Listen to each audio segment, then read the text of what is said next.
कुंज बिहारी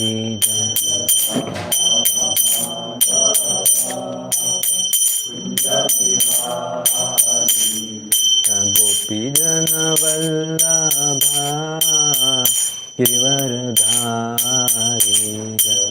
गोपी जन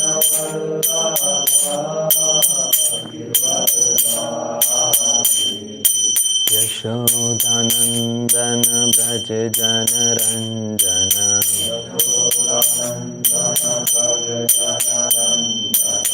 यमुना तीरावनचारी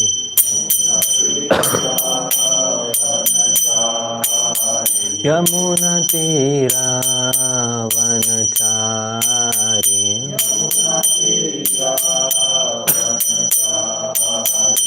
जय राधा माधव कुंज बिहारी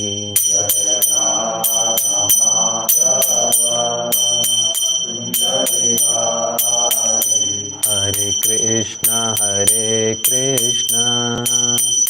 कृष्णा कृष्णा हरे हरे हरे राम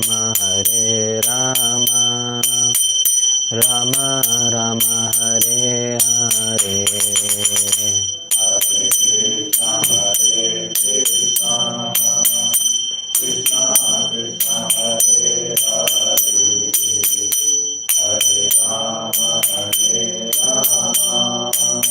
राम हरे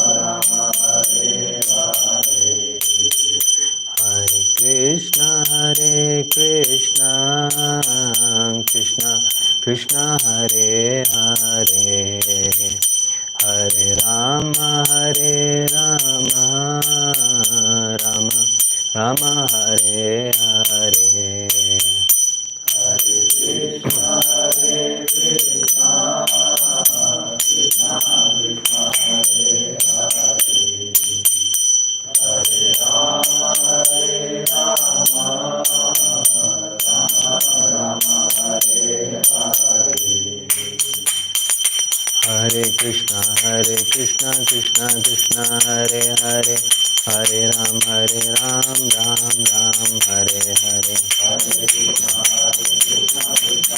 कृष्णा कृष्णा हरे हरे हरे राम राम राम हरे हरे हरे कृष्णा कृष्णा कृष्णा हरे हरे हरे राम राम राम हरे हरे हरे कृष्णा कृष्णा कृष्णा हरे हरे हरे राम राम हरे जय जय प्रभुपाद जय जय Prabhupada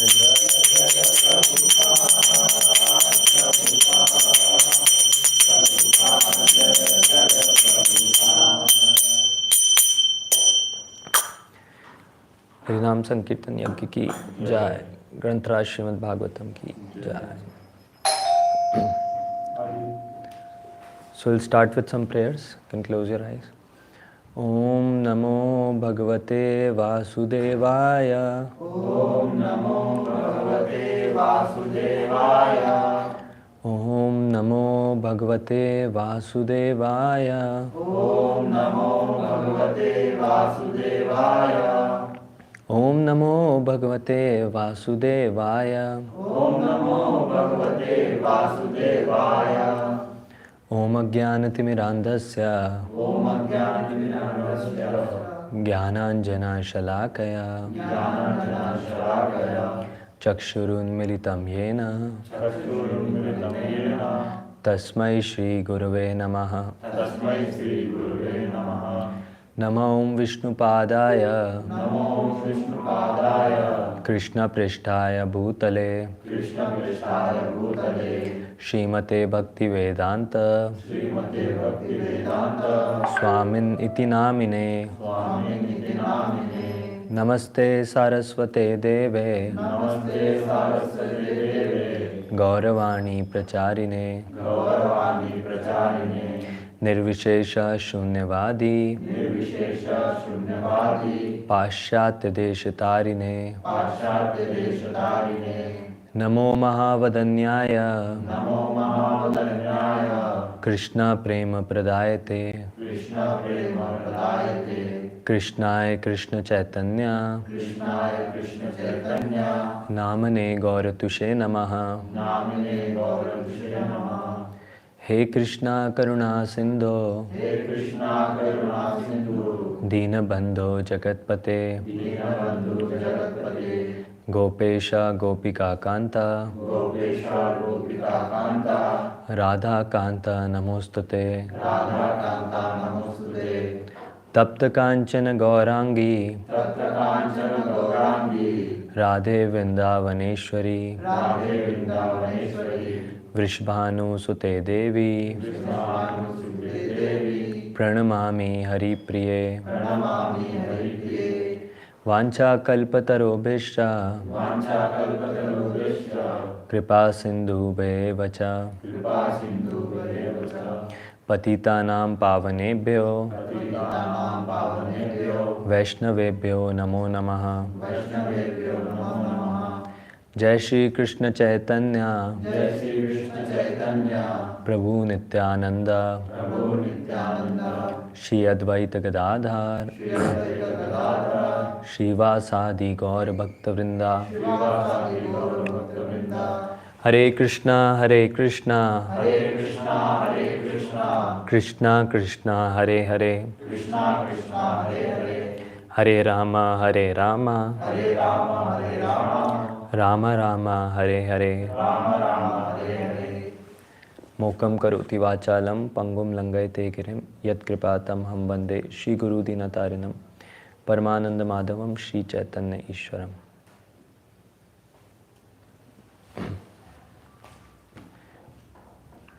Hare Krishna.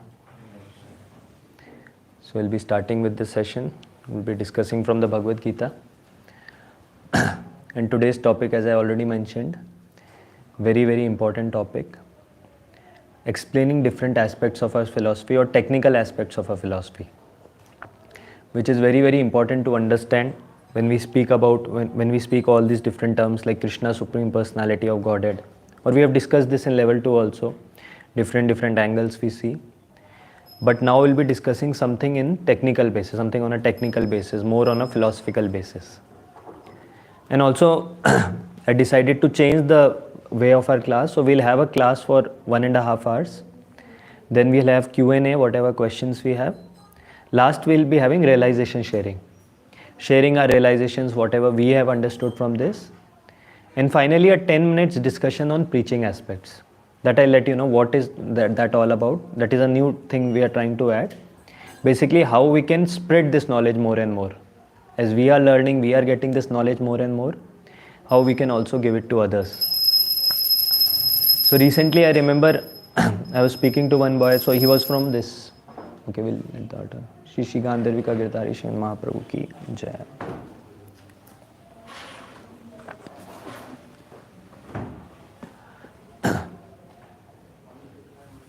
Yeah. So this was a special thing we planned to open regarding discussion of the preaching meeting. Recently, I was speaking with one devotee. So he's from one medical college. So he was telling, we were thinking that how in medical college it's very difficult to preach. Because people don't have time. In MBBS, if you see, people are occupied day and night. Too many assignments, too much work, and so many things are there. And then he was telling one thing, but in spite of all that, they have very less time, they have so much syllabus, so much hectic schedule, but they manage to do all kinds of illicit things. Whatever rules and regulations we speak about, they in the college, everything he was telling in the medical college, prestigious college, he was telling all these things are happening, they are taking drugs, they are engaging in all activities. And I was just wondering how they are getting the time. Because the schedule is very hectic, they have big shifts and night shifts and this, and very hectic studies in MBBS. And then he was telling that if a person wants to take out time, no matter how much busy he is, he can take out time for what he wants to do. If he wants to engage in sense gratification, if he wants to do all those activities, no matter how much hectic the schedule is, how many exams are there, whatever is there, he'll take out time to do those activities. And similarly, when we speak about preaching or when we speak about spreading this message, many times people will speak these things that I don't have time, or this is not there, this is there, this is there. But one thing is there, if someone is actually interested, no matter how much busy he is, whatever his schedule is, if he is interested, if he wants to take out time, he can. If he understands the importance of this, if he understands how important it is to practice devotional service in our life, he will definitely take out time. Because people anyways take out time, so much busy, they'll take out time for their sense gratification, they'll take out time for all illicit activities, especially in colleges. So anyone can take out time for anything. That's what the point was. So we'll be having a discussion of preaching that how we can also help other souls get connected with this movement, what all we can do, what all we can discuss. This will be having in the last 10 minutes. So now we'll discuss something from today's topic, what it is all about. So you see our acharyas that are there, our parampara that is there. Even in the altar you see the below acharyas that are there, beginning from Prabhupada, then Bhakti Siddhanta Saraswati Thakur, and all these acharyas. They have actually given very nicely elaborated different steps of bhakti or different technical details of bhakti. That what are the stages of progression of bhakti. Because anyone and everyone can say, okay, I am chanting, I came to ISKCON, or I am chanting one round, I am doing some devotional service, I am also a devotee. And someone may be practicing for years together, doing many kinds of austerities, devotional services, he also says he is a devotee. But now how to understand what is the stage or what are the different levels of devotional service, or how to understand which stage we are on and how we can advance to the next stage. And this is what our acharyas have done. They have made it pretty clear. So in bhakti there are 9 stages of bhakti. There is a scripture called as Bhakti Rasamrit Sindhu or Nectar of Devotion, which talks about these 9 stages of bhakti. And what are these 9 stages? Nothing, general levels. There are symptoms given of each stage. There are qualifications given of each stage. So that no person can be in hallucination. No one can think that I am practicing, I am a very big devotee. Okay, you see from the scriptures, are your symptoms matching? Are your qualification matching? So everything is pretty clearly given there. So anyone knows what these 9 stages are? Anyone has heard this before? No, those are 9 limbs of devotional service. This is different. Can you close this? A little disturbance is coming. No one has heard this? Okay. I'll just speak about this. So we won't cover this in detail now. We'll be covering these details later about the 9 stages, what are the symptoms and all. This is a bit high level concept. But the basics we'll cover, and I'll try to connect why it is relevant for our today's discussion. So these are 9 limbs, starts from Shraddha. What is Shraddha means? Faith. Faith in 2 things. Faith in the scriptures and faith in the Supreme Lord. That's where the bhakti begins. A person starts practicing devotional service when he has some Shraddha, some faith. Then it talks about the second stage of devotional service, that is Sadhu Sangha, meaning association of devotees. When we get the association of devotees, when we start associating with devotees. The third stage is Bhajan Kriya. What is Bhajan Kriya means? That a person in the association of devotees starts practicing devotional service. I already mentioned this previously. Association of devotees means where we come together and practice the limbs of devotional service, like Shravanam, Kirtanam, hearing about the Lord, singing about the Lord, not hearing about Bollywood songs and singing that. So Bhajan Kriya means when we devotees come together and hear and sing about the Lord, do all the limbs of devotional service. That is the third stage. The fourth stage is Anartha Nivritti. What is Anartha Nivritti? When we are doing this, and when a devotee is sincere and he sincerely prays to the Lord, so there are different anarthas within, we understand. We are all covered by anarthas, and that is the reason we are in this material world. We are covered by all these contaminations. And that is the reason many times devotees say, I am practicing devotional service, but sometimes I feel like doing, and sometimes I don't feel like doing. Sometimes I feel very enthusiastic, I want to attend these sessions, chant more and more. And sometimes I feel that kind of hindrance, that I don't want to do, what is all this, I don't feel like doing it. So why always this ups and downs in bhakti? If the process is so great, we should be able to continually practice it, no? That is not the process, it's not the problem of the process. It's the problem because of the contaminations within, anarthas within. And the fourth stage, from previous life, this life, the samskaras that are there, the anarthas, Bhagavad Gita talks about Kam, Krodh, Lobh, Moh, Mad, Matsarya. Or in English, lust, anger, pride, envy, greed, illusion.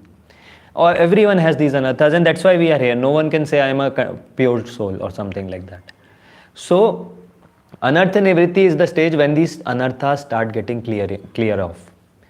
And that's when a person rises above that. So you have heard these statements we speak, bhakti is all blissful activity and there is so much ecstasy, so much bliss in that, so much happiness in that. And then devotees say, kahan hai, where is that happiness? I am not feeling any happiness. Actually, happiness is there in all the levels if you observe.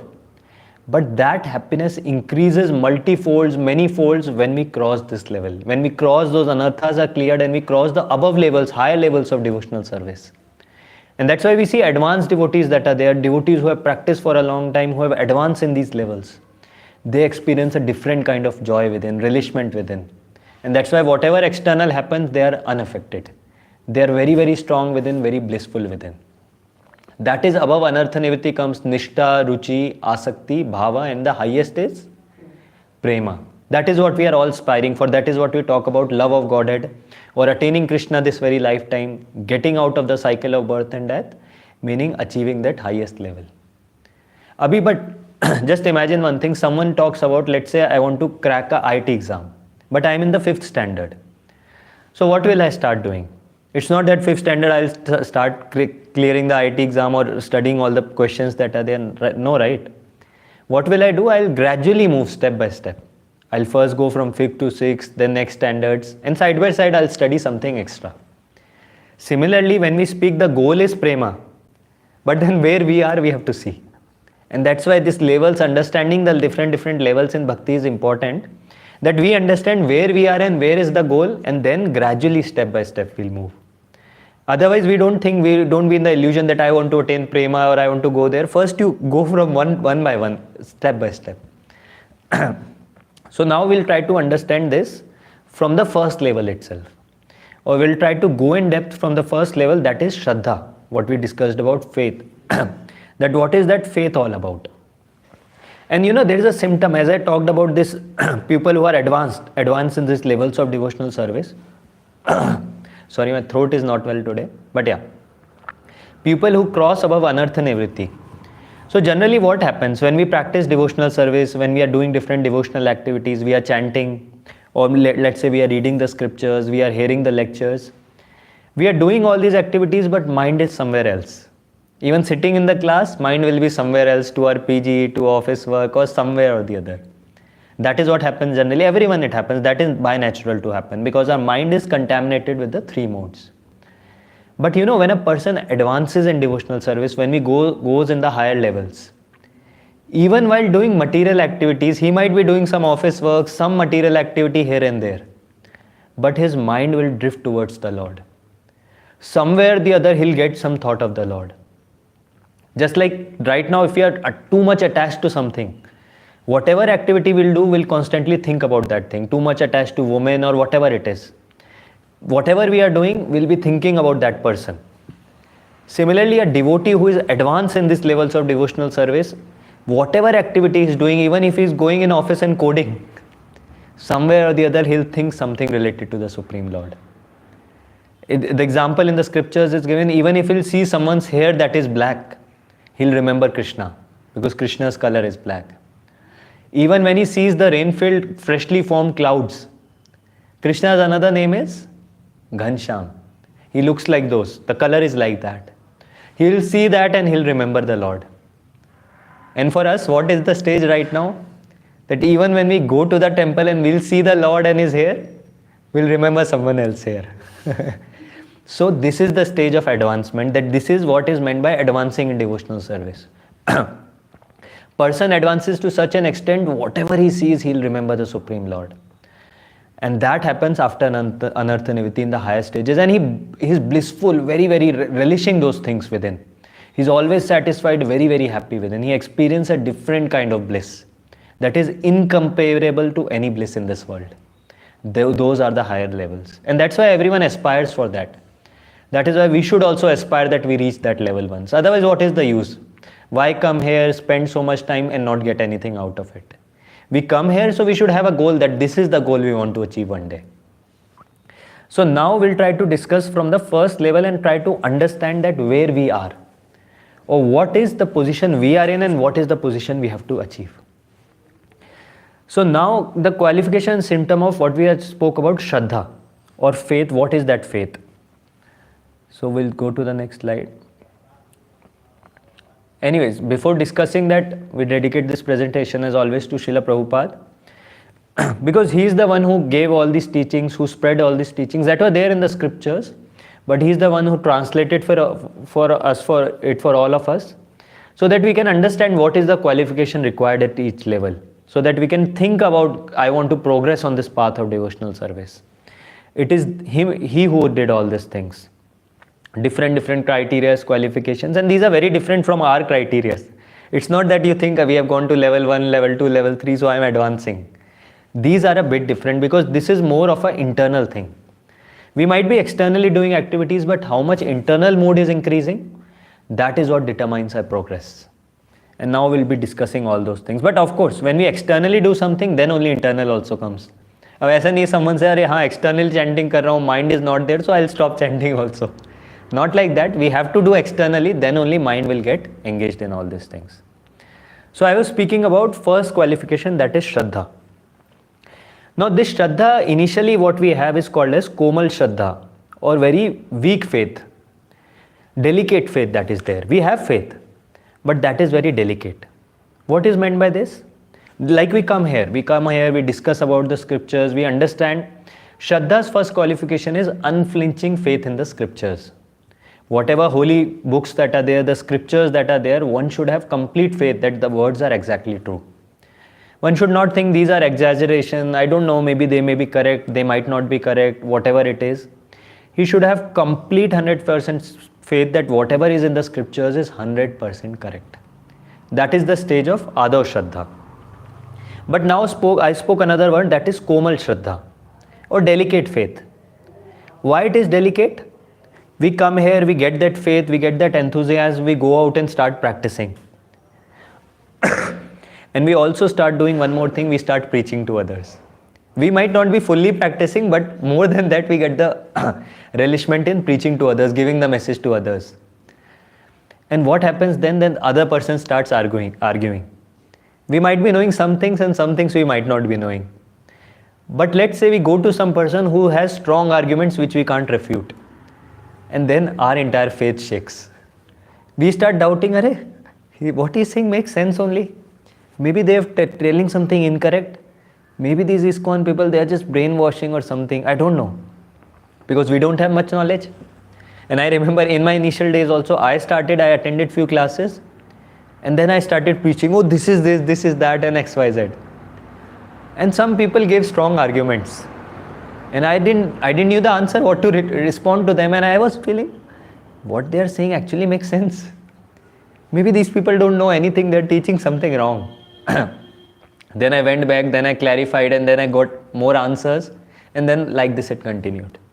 But this is called as Shraddha, weak faith, delicate faith. Because we don't have philosophical conviction as of yet, we don't understand, we have not read the scriptures as of yet. Whatever we have heard, little bit we have assimilated. But that can be shaken by little bit effort here and there. Someone says something and our mind gets thoughts, maybe what he's saying is correct. Maybe this person said, maybe he's saying correct. That is the first stage of, or that is the stage that is Adav Shraddha or Komal Shraddha, that is delicate faith. But now when we speak about scripture, when we speak about this stage or coming to this, actually to that level of Adav Shraddha, that is unflinching faith in the scriptures. When we have 100% faith that no matter whatever anyone is saying, unless someone says that scriptures are saying this, or unless someone proves from the scriptures this is incorrect, I won't accept. Because I believe in the words of the scriptures as it is. That is called as Adav Shraddha. And how it shakes, first is the mind is the culprit. Mind will give many ideas, maybe it's true, maybe it's not true. Second culprit is the media. Nowadays so many channels, so many shorts, clips and this. And everyone has freedom, anyone can make anything, post anything. And someone circulates some video, someone circulates something, we see and our faith shakes. Oh, this person is saying this, I heard this, I do not know what is correct, maybe this is, he is correct what he is saying. And that's how our faith, which is delicate, shakes. But that level, that day should come when we should say whatever is in the scriptures is correct. Whatever people say, let them say, I don't care. But the scriptures words are 100% correct. That is one of the criteria for Adav Shraddha. What is the second criteria? What do you think will be the second criteria for this? Faith on Lord.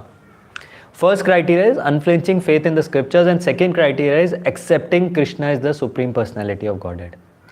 Unflinchingly or without any doubt accepting that He is the Supreme and no one else.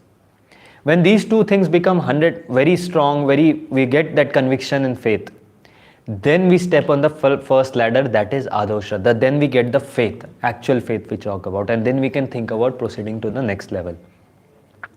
And that is why all glories to Srila Prabhupada. He has given us different criteria, different things, so that we can actually, at least theoretically understand, philosophically get convinced that how Krishna is the Supreme Personality of Godhead. And today's session will be discussing all those different aspects from the scriptures, how to actually realize or how to actually at least theoretically understand, get that conviction that yes, Krishna is the Supreme Personality of Godhead.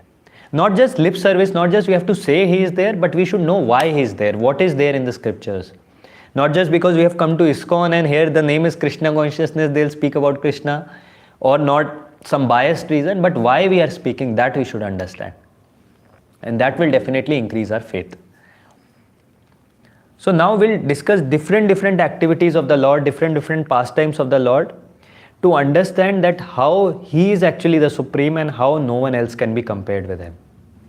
How all His activities are transcendental, all His activities are above the three modes of material nature. We'll begin with Lord Krishna's birth and activities that prove His supremacy. Before that, I wanted to discuss one more point. When I spoke about the unflinching faith in the Vedic scriptures, you discussed one session we covered in the level 1 regarding different kinds of pramanas that are there. Anyone remembers those pramanas? 3 kinds of pramanas we discussed: Pratyaksh, Anuman and Shabd Praman. Basically how we get knowledge in this world. Pratyaksh, we get knowledge by seeing someone. That is Pratyaksh Praman. That by seeing, people say no, seeing is belief, and whatever I see with my eyes, that is correct. That is Pratyaksh. Anuman Praman, by guessing, by guesswork, some speculation, okay, this might be this. And the third one is Shabda Praman, meaning from the Vedic scriptures. And how we discussed that from the Vedic scriptures, whatever is there, that is the absolute truth, or that can be accepted as it is. Others may be correct, may not be correct, we cannot 100% rely on them. But Shabda Praman we can rely on 100% absolutely. Vedic scriptures say that even if one part of the Vedic scriptures is proven to be false, entire Vedas can be rejected. Because it's 100% true, each and every word. So that is how even the first aspect we have covered before in this about the unflinching faith in the scriptures, that how Vedas are the actually only acceptable truth, that are there 100% truth. Now we'll cover on the second aspect, that is who is identity of Lord Krishna, or how He is the Supreme. So repeat after me. Janma karma cha me divyam evam yoveti tatvatah taktva deham punarjanma neti mameti so Arjuna. Can someone read? One who knows the transcendental nature of my appearance and activity does not, upon leaving the body, take his birth again in this material world, but attains my eternal abode, O Arjuna. So Krishna is saying here that if someone knows my birth, if someone knows my activities, and just by knowing that, just by being convinced of that, what he is saying? That he will never take birth in this material world. So congratulations. You all know the faith, you all know the activities of the Lord, you all know the birth of the Lord. But now what is needed? What more is needed? That is the faith aspect, as I spoke about. Getting that faith that whatever activities we hear, whatever Krishna's birth and activities that are there, they are all transcendental. They are all above the modes of nature. They are not humanly activities. We cannot compare that Krishna did this, we can do this, or all those things people do. That faith is very, very necessary. And then we can speak about this. So now let's try to compare some activities of the Lord, and let's try to contrast contrast with our activities that are there to understand how he is the Supreme. So now where did Krishna appear? Mathura. All of us know he appeared in Mathura. 5,000 years ago he appeared in Mathura, in the jail. And then how did he appear? Anyone has read about this? Did he appear just like any one of us? No, 400 Vishnu form. Correct. He did not appear like any one of us crying, and then generally people appear like that, small boys. We don't appear, we take birth like that. We are forced to take birth like that. We take birth crying, and the nurses are wiping the blood and keep us in the cradle. And then we can't move here and there. And we are just crying. Insect bites us, we are still crying. We are feeling hungry, still crying.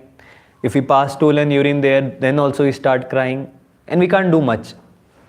That is how we people of this world take birth. But now how Krishna took birth. So there is a verse from the Srimad Bhagavatam. We'll cover that someday else in detail.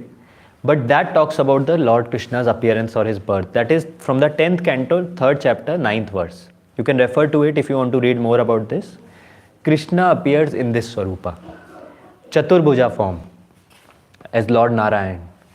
That's how Krishna appeared, with 4 hands holding a Shankh, Chakra, Gada, Padma. With beautiful hair, beautiful crown on his hair. Very nicely decorated with garlands, ornaments, Kaustuba gem, Srivatsa mark, jewels that are there, and so many other things that are there. And Pitambar, Vastra, Vajanti Mala, everything is there. And then Devki and Vasudev, they are astonished to see this form of Krishna. They are astonished to see that how this child has appeared like this. But then even after seeing that, because of the parental affection, so much affection towards him, they become fearful. Why do they become fearful? Why do you think? So that Kamsa Because of doesn't Kamsa. Ah. They are fearful that Kamsa, if he sees him, he will kill him. What will he do to him? They are not understanding he is the Supreme Lord standing in front of him. What can Kamsa do? But they become fearful and they request him to become a small baby. And that's when he becomes a small baby. And that's when he gives them the instruction that since you are fearful, I have become a small baby and now you take me out of here, take me out of the jail across Yamuna to a place called Gokul Mahavan. And you place me there and there'll be a girl there, small girl, and bring that girl back. This was the instruction which Krishna gives to his parents. Just imagine, he has taken birth and he is giving instructions to his parents what to do. This is how the Lord takes birth, or this is how the Lord appears. And you know, in previous lives, what these people were, who were Devki and Vasudev in the previous life? I heard, like, I don't know exactly, but they have do tapasya to Lord, Haan. to have as a kid like Lord. There is Correct. no like Lord. So when Krishna appeared, he started telling them what you were in their previous lives. He started telling that in the Treta Yuga, they were the fathers and father and mother of Lord Ram. That is Kaushalya and Dasharath. And before that, they were Prishni and Sutapa. And they had a son, Prishni Garbha. And how they did their austerities, so much tapasya they did in their previous lives. Because of that, they had the Lord as their own son. Supreme Lord Krishna as their own son. Anyways, that is a different pastime. But the point is, he took birth and he's telling all this. He's giving instructions. He did not take birth like us. That's why we talked about Janma Karma Chame Divyam. Divyam means transcendental, not an ordinary activity just like us. His Janma is Divya. It's transcendental. And anyone who hears about this, just imagine. See, Lord is telling, I took birth from your womb. He's telling to whom? He's telling to Vasudeva and Devki that I took birth from your womb because you had done so many activities in the past. You had done so many tapasya. And how do we take birth? Do we decide our parents? We are just forced in any womb that is there based on our karma, based on our past reactions that are there. Otherwise, if we had the choice, we would have chosen, no, that I want to take birth in the house of Bill Gates or Ambani or whatever. But we don't have any choice. So this is the difference between us and the Lord, that Krishna chooses his devotees. Now someone may say that, but Krishna also appears like us, he also has parents, he also took birth and all. Someone may say like that. So the Bhagavatam describes that Krishna actually doesn't appear like us. He appeared first in the mind of Vasudeva. From the mind he goes to the heart of Vasudeva, and from heart of Vasudeva he transferred to the heart of Devaki. From there he took birth as this four-handed form. So everything is completely transcendental.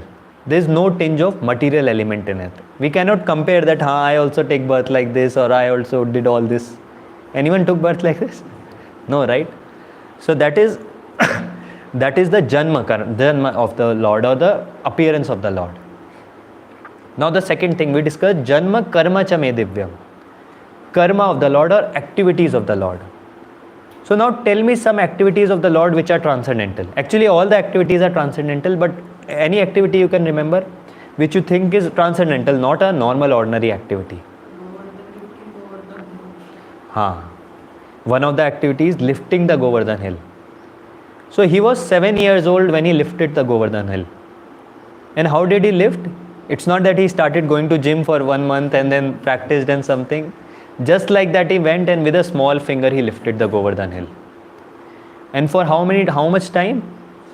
7 days, continuously 24 hours.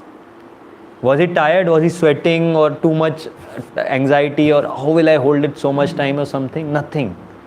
Very happy, smiling, and he just lifting the Govardhan hill, playing the flute. And everyone, it's described, all of the Vrindavan Vasis, all the Gopas, Gopis that are there, they took shelter under the Govardhan. And they were very happy, because now they were getting 24 hours to see the Supreme Lord in front of them. They were just looking at him and very, very happy to get the darshan of the Lord for so much time. That's how transcendental the pastime is. And even Indra got tired. Indra was showering the rains from the greatest cloud, Samvarta cloud it's described. Showering so much rains. It's described that the rains were also finished. Means the water in the clouds was also finished. And Indra was bewildered, what to do now? Who this person is? So that's how this pastime continued for 7 days. And there was not a tinge of anxiety or nothing on Lord Krishna. That is one of the pastimes. Anything else? Brahma Vimohan Leela, where Brahma got bewildered. What was the pastime?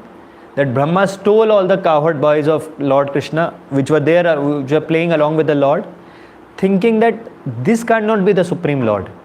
How is playing like a cowherd boy with all these people? He is not the Supreme Lord. And then he stole all the cowherd boys. And then when he went back to the same place, what did he saw? Everyone was there. Everyone, nothing changed. And then he was bewildered. Then he realized that, and then those boys that were there, they converted into four-handed Vishnu forms. And then he realized he is actually the Supreme Lord. So like that, whatever activities we discussed about the Supreme Lord, they are all divya, they are all transcendental. Another activity is dancing on the hoods of Kaliya. We have discussed this previously also. Even to dance on a plain floor is very difficult. And let's say you're dancing in the temple hall, someone puts water on the floor, what will happen? And you jump and then gone. But here Krishna is dancing on Kaliya, a curved surface, not even a plain surface, slippery surface. And he's jumping from one hood to another. Jumping here, and time pass ke liye nothing to do, so let me just jump here and there, just to subdue Kaliya. Because Kaliya had poisoned many of the cowherd boys. To subdue Kaliya, to bring him under control, he does all that. Another transcendental activity. What else?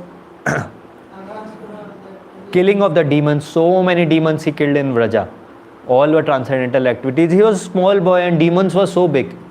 It was not he became big in size or he changed his size or whatever, just killed them like that.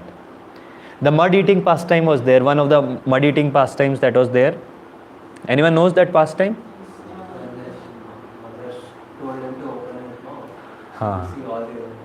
Correct. So this was the mud eating pastime. Lord Krishna was eating mud. Balram saw, he complained to Mother Yashoda that he is eating mud. And now he is a small boy, innocently. Mother Yashoda comes and asks him, are you eating mud? And now our Krishna is so sweet and this pastime relishable. He was a small boy, he had little bit, when he was eating the mud, so little bit mud was stuck in his hands. Little bit was there on his mouth. And still with full confidence he tells, no, I am not eating mud. You want, you can check my mouth. I am not eating. With full confidence he tells, I am not eating. Just like when we have to lie to someone with full confidence, we tell, no, I have not done this. You want, you can check. Even though we might have done it, we'll say with confidence so that the other person believes that what we are saying is true. But Mother Yashoda was very clever. She told, no, you open your mouth. And what happens next when he opens his mouth? She sees the entire universal form inside Krishna's mouth. Entire different universes are there.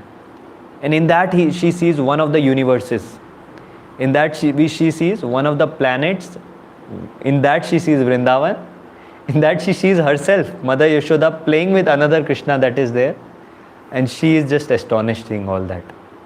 So these are the pastimes of the Lord. What else? Any else pastime you remember? Yashoda Damoda. When Yashoda ties the Lord with a rope. The Lord who could not be tied by anything. The yogis who are trying, meditating for years together. Just to get darshan of the Lord, just to see the Lord. It said that they cannot approach the Lord, but Yashoda approached, not even approached, caught hold of the Lord and tied the Lord with a rope. Rope of love. That is there. And then another pastime, this one. Anyone knows this pastime? When this happened? When this universal form was displayed?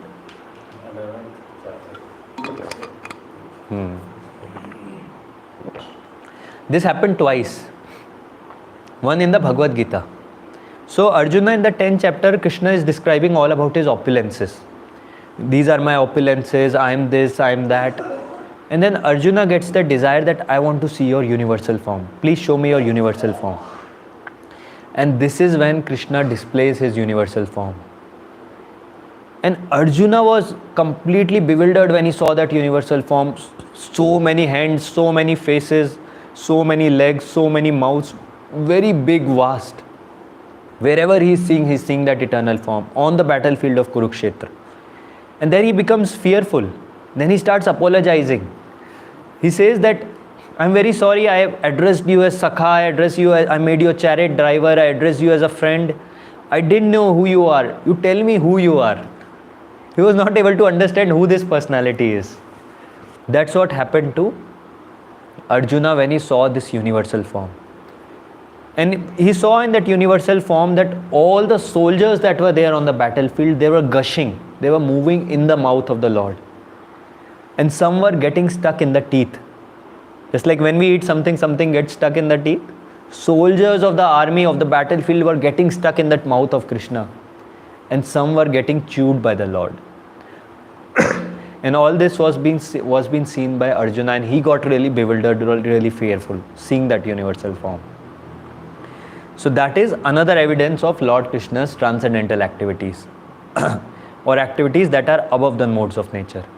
Now this is one of the time when he showed his universal form. Any other time when you remember when he showed? When he goes to Duryodhana to ask him for 5 village, at that time Duryodhana tried to Correct. What was this pastime? They have to go as Shanti to convince them to not to have war. So this was before the Kurukshetra war, when Kurukshetra war was about to happen, and they were asking that somehow or the other, if peace is made, peace treaty is signed, and we can avoid the war. So Krishna himself goes as Shanti Doot. And someone tells him, it's Duryodhana is planning to capture you. And he just smiles, he's like, who can capture me? Not even the Devi Devtas, not even anyone can combine together can capture me. How can this person capture me? So he goes there, and immediately when he goes to the court of Duryodhana, a cage falls on him, many soldiers surround him, and that was the time he showed his universal form. This was the second time he shows his universal form. So this is how we understand when we spoke about this Janma Karma Chame Divyam, that all the activities of the Lord and even the birth of the Lord and activities are all transcendental. This is how we can understand. There is a huge degree of difference. We cannot compare with our activities and the Lord's activities. This is the first quality of the Lord. That is, all his activities are transcendental. Now the second aspect we'll discuss. That is the greatness of Lord Krishna. Anyone can recite this shloka? As far as Chakrasya Ashwena Virasya Yasasa Sriya Virasya yasasa sriya Jnana Vairagya Yoschaiva Jnana-vairagya yoschaiva Shanam Bhagam Iti Gana. Shanam iti gana. Yeah, translation anyone can read? Bhagavan means who possesses these six opulences in full: all richness, all strength, all influence, all wisdom, all beauty, all renunciation. Yeah. So these qualities, six qualities were given by whom? Were given by Parashar Muni. Who is Parashar Muni? Father of Vyasadeva. Correct. So when we speak Bhagavan, what is meant by Bhagavan? Bhaga means opulences. And Van is one who possesses. Just like when we say Dhanvan, to one who possesses all wealth. Similarly, Bhagavan means one who possesses all opulences. And what are these opulences? That is given in this verse. The six opulences he possesses in full. Aishwarya means all wealthy. Any example you can think of how we can say the Lord is all wealthy? Any example in Krishna Leela? Sudama pastime. Correct. Sudama pastime, how he gave him such a big kingdom, such a big royal place to live in. And in general also, we call him the Lakshmipati. It's described as Sahasra Lakshmis. So many Lakshmis are serving him in the spiritual world. And we are hankering after the favor of one Lakshmi, that we get some Lakshmi in our life. This is the difference between us and the Lord, all wealthy. Second one, Viryasya, all strength. Any example of this? How is the all strong Supreme Lord? Killing of demons. Hmm? Like demons will Killing of demons. Govardhan Leela we discussed right now. Kamsavad. And everyone knows when he entered that wrestling arena. Now he was in his small, tender, beautiful form. And opposite to him were standing two big wrestlers, Chanur and Mushtik. Big wrestlers, well-built wrestlers, and everyone who's seeing, in the people of Mathura who are seeing that, they can observe that how there is a big contrast. Here is a small boy and such big people. It's like cheating. And that's where just by little effort he killed them all. And then he killed even Kamsa. That is how we understand that he is all strong. He didn't expand himself or he didn't do something. Just in that small tender form he killed all the demons. And he killed even Kamsa. So that is all strong. Now the third one that is there, Yasha, all famous. Any example of this? So anyways, what even we are sitting here discussing now, how long before this pastime happened? 5,000 years before Krishna came. Even now everyone is reading the Gita. Everyone is discussing about the Lord. This clearly showed his opulence. This clearly showed how famous he is. See, celebrities of this world, people of this world, for some time you may remember them. Now you ask the youngsters who watch movies and all, they'll speak about them celebrity names. You ask the elderly people, your parents and all, they'll speak about their time celebrity names. But with time everyone forgets everyone. No one remembers who was there in the past. Today, after few years, these will also be forgotten. But here is the Supreme Lord, even after 5,000 years we are discussing his pastimes. 5,000 years we are talking about all this. Thank you. So that is Yashasha, or all famous that is there. Then fourth one is Shri, all beautiful. Example of this. So there is a temple in Vrindavan. The name of the temple is Madan Mohan. Anyone knows? Madan Mohan temple. So Madan is meant by Cupid. So whenever we get those kinds of desires, whenever we get any lusty desires, sex desires towards a woman, it's said that Cupid shoots an arrow towards us in the heart. And then we get these kinds of arrows, these kinds of desires. Now the same Cupid decided to shoot an arrow towards Krishna. Cupid was sitting in a tree, completely ready that now I'll shoot his arrow. And Krishna was looking the other side. And then he's waiting, and then finally when Krishna turns, this person holding his arrow, and then he faints. Seeing the beauty of Krishna, he was so enchanted that the Cupid who shoots arrow in so many people's lives, because of it we get all these desires. He was also enchanted, conquered by the beauty of Krishna. And that's why when that temple name Madan Mohan means one who has won over, Mohan or Lord who has won over, conquered even Cupid. That is the Supreme Lord. And that's why we say he is all beautiful. Now someone may say, why all beautiful? Generally for men we say handsome, no? Why all beautiful we are saying here? Anyways, there is no Shastric reason as such. It's an English word we are using. But generally we understand the beauty of this world. Whenever we describe someone in terms of beauty, we talk about, even when we speak about women, that how beautiful they are and all these things. So Krishna is said that even all the beauty of the three worlds combined together is not comparable to the beauty of even the tip of the nail of the Lord. You heard what I said? The tip of the nail of the Lord, the beauty of that cannot be compared to all the beauty of this world. Whatever it is, Miss Universe, this and that, nothing can compare. That is how beautiful the Lord is. But for us, since we don't realize all this, our comparison may go a bit low. What we'll be thinking when we speak, oh, he's very beautiful. अरे वो बाजू वाली लड़की से सुंदर है क्या? The one I saw yesterday. उनसे भी सुंदर है. Because that's what our experience is. But actually he's nothing of this material world. He's very, very beautiful. No comparison to any beauty of this world. That is what the Supreme Lord is. Then another one is Jnana. How do we know he's all knowledgeable? He gives Bhagavad Gita and all the four Vedas come from. Correct. In the Bhagavad Gita on the battlefield, he speaks that to Arjuna. Even the four Vedas we know, he is the compiler of the Vedas. What is that shloka? Vedanta Krit Veda Ved Eva Chaham, Bhagavad Gita 15.15, where he says, I am the one who compiled the Vedas, I am the one who gave all the knowledge of the Vedas, and I am the knower of the Vedas. So that's how we understand he is all knowledgeable. One time one person was asking, the Lord remembers so many things, Lord knows so much. His head doesn't explode or what? How does he remember all these things? But he is spiritual, he is not like us. So he can remember everything. That is what Jnana. And the sixth quality that is there? Vairagya, renunciation. Any example of this? Even like he having everything, he gives us to use all those things.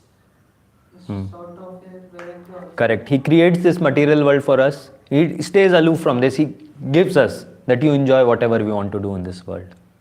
Another example, the prominent example is given of the gopis.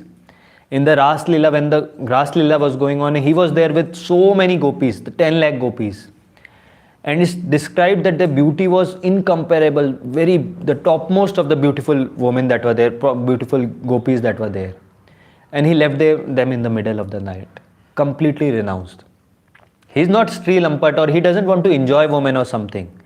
Just because they wanted him to dance with them, that's why for their pleasure he was doing. And when he observed that they developed a little bit pride in them, oh, Krishna is with us or something like that, and Krishna does not like pride in the devotees, so he left them. That is another example of Vairagya, renunciation. Another example in the battlefield. Such a great personality, the source of everything, he became the chariot driver. He renounced his position that is there, not attached to his position. So that is how he is the greatest Vairagi that is there. So now it is very, very important to understand these 6 qualifications, even remember these 6 qualifications, because in Kali Yuga many people have this habit of telling, I am God. You ask them who is God or Krishna is God. No, I am God. I am the one who is this and that. Then you can check here. Do you have these 6 qualifications? And then you can analyze even 1, 2 you can understand they won't be having. Just like that they'll be claiming I am God and this and that. One time it happened even in Prabhupada's time.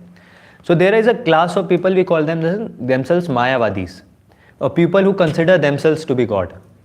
So he had come to one person, such person had come to Prabhupada, and Prabhupada was preaching about the Krishna and all these things. And he is saying, oh Prabhupada, no, I am God, you are God, we all are God, and no, Krishna and all, he is not God, and this and that he was saying. And Prabhupada became very angry. Then he asked his disciples to feed him nice prasadam and then you close all the bathrooms that are there. Don't let him go inside. And then they fed him nicely and all, and then he wanted to go to the washroom and all the bathrooms were locked. And he's requesting, please open, I want to go. And Prabhupada said, first you tell you are not God, then we'll allow you to go inside. Because God can control his bowel system, that is for sure. So like that, the point was that we have to understand everything technically, but to remember these points, that whenever someone speaks something, we can actually prove in philosophically, logically also that it is incorrect. Or no one can be God except the Supreme Lord, that is Lord Krishna. This is one of the technical aspects. Another technical aspect we'll discuss here. So in the Bhagavad Gita and even in Bhagavatam, we'll see this term used, Shri Bhagavan Ovacha. When other people say, when Arjuna says, it's used Arjuna Ovacha, Dhritarashtra Ovacha, Krishna. For Krishna, it's used Shri Bhagavan Ovacha. Why is this so? Because Vyasadeva wanted to stress on this point, make it very clear that Bhagavan, he is the Supreme Lord, or he is the Bhagavan that is there. And that's why we see in the Bhagavad Gita 28 times, someone had done this analytical study, that Bhagavad Gita 28 times and Bhagavatam 140 times, this is written that Shri Bhagavan Uvacha, for the Supreme Lord, for Krishna. For other people, it's Rudra Uvacha, Manu Uvacha, so many, Shukdev Goswami, Shukdev Uvacha, Shuka Uvacha. But for the Supreme Lord, it's used Shri Bhagavan Uvacha. So very, very clear from the Shastra that Krishna is Supreme Personality of Godhead. Another thing, when we speak of wealth of this world, we already discussed who is the Supreme Wealthy. In this world, we have Lakpati, Arabpati, Karapati. But the Supreme Lord is Lakshmipati. He is the husband of everything that is there, all the Lakshmis that are there. Even in the 10th chapter 8th verse, he himself says, what does he say? Repeat this shloka after me. Aham sarvasya prabhavo. Aham sarvasya prabhavo. Matta sarvam pravartate. Matta sarvam pravartate. Iti matva bhajante mam. Iti matva bhajante mam. Buddha bhava samanvita. Buddha bhava samanvita. Krishna is saying, Aham sarvasya prabhavo. That I am the source, I am the supreme, and matta sarvam pravartate. I am the source of all the spiritual world that is there, all the material world that is there. I am a source, and from me everything is emanating. And iti matva bhajante mam, the one who is intelligent, one who understands this, he engages in my devotional service. Buddha bhava samanvita. He engages in my devotional service. This is what the Lord is telling. So what is, when we speak about that he is the source of this world, what is meant by this? Just like you are sitting in this room, you see something around. You go outside, you'll see so many buildings around. Let's say you go to the airport and you sit in a flight, and then your flight is going upstairs. You'll start seeing a bigger picture. You'll start seeing the entire city that is there, entire Bangalore. Then the flight is going higher and higher, the entire Karnataka. And after some time, you'll just see small dots. Forget about your city or native or whatever, you'll not even be able to find your entire country. You'll just see small dots here and there, some colors here and there. And this we are talking of one country or one planet that is there. And how many total planets or systems that are there? 14 planetary systems. Out of which one of this is the Bhumandal that is there. And one Mandal has many planets. So 14 into sometimes so many planets are there. And we are talking of one planet that appears like small dots. And here Krishna is saying, I am the source of all spiritual and material world. He is the source of all material world. So what is this material world comprised of? One such universe. And like that there are many, many universes. And this is just the material world I am talking of. So there is a very famous pastime of Vasudeva. There was a devotee of Chaitanya Mahaprabhu. He said, "O Lord, deliver all these people, all the people of this universe." Because he was a devotee. Devotee is generally compassionate. He wanted everyone's upliftment. So Mahaprabhu says that, he gives a very nice example. Try to understand this. He says that this universe is just like a mustard seed. You understand? Small mustard seed, dry. Just like a mustard seed in a big sack of mustard seeds. So there is a big sack, bora of mustard seeds, and this universe is just like one mustard seed.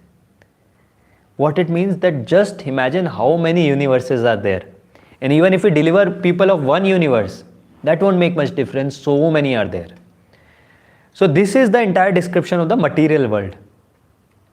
And scriptures also say material world is 1/4 of the spiritual world. So total spiritual world is 3/4. Just imagine 1/4 is so big, how big is the spiritual world that is there? And here, then we can understand when Krishna is saying that I am the source of all spiritual and material world, that what he is talking about, what is emanating from him. Such big planet, such big universe that is emanating from him. That is what means by Am Sarvasya Prabhavo Matta Sarvam Prapardate, that I am the source of everything that is there, the entire world that is there. Then another shloka, Bhoktaram Yagya Tapasam. Maybe someone can recite. Sarvaloka Maheshwaram.